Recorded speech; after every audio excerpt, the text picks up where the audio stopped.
On est à quelques jours du déclenchement des élections municipales, mais déjà, on se sent en campagne.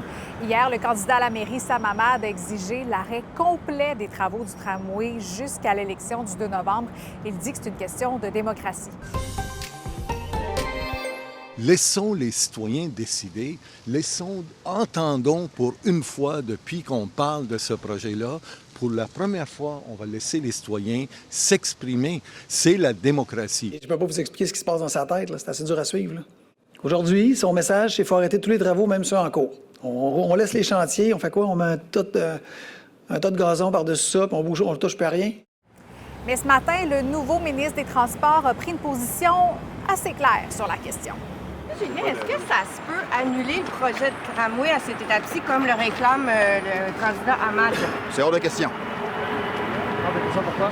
Parce qu'on est en cours, on travaille le dossier, CDPQ travaille avec la Ville. Ce projet-là avance, on continue.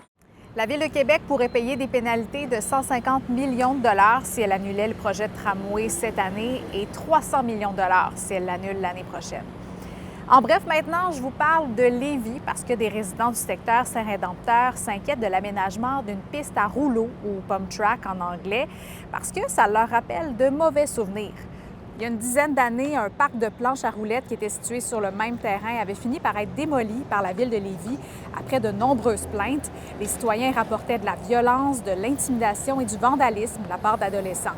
Les résidents demandent que le projet soit déménagé, mais la Ville veut être assurante et dit vouloir construire un équipement à saveur familiale. Je vous parlais dernièrement de l'Académie Saint-Louis. Hier, l'administration Marchand a déposé une proposition de règlement pour permettre à l'école de disputer des matchs de football avec des haut-parleurs et un annonceur, même si une majorité de citoyens voisins du terrain s'y sont opposés lors d'un référendum. Tous les partis d'opposition se sont engagés à respecter la démarche, à l'exception de Transition Québec qui dit vouloir respecter le résultat du référendum. Et Bruno Marchand, lui, de son côté, dit fermer la porte à de nouvelles discussions.